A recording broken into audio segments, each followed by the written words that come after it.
here and around my neck is the new GH5S from Panasonic. Right. So this is a new development of Panasonic's really fantastic selling GH5, but instead of giving you a higher resolution sensor, they've given a lower resolution sensor, and that might sound like it's not going to be as good a camera, but it actually makes it a better video camera.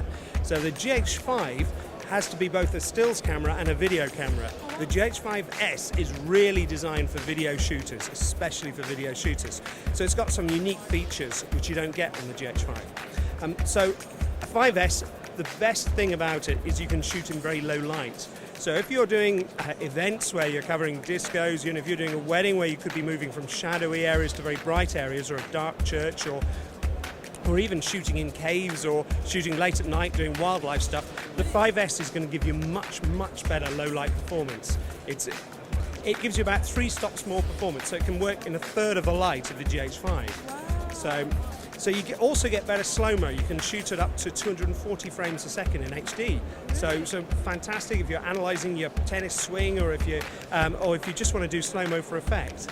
So you've got that as well, and you've got the broadcast quality 422 10-bit codecs that you've got in the GH5, and it even gives you a little bit wider. The sensor's bigger, so you actually get wider angle on your lenses, so you're able to get that narrow scene in a much better using a GH5S rather than a GH5, because the sensor's a little bit bigger and it crops the sensor less. Okay. So loads of advantages really.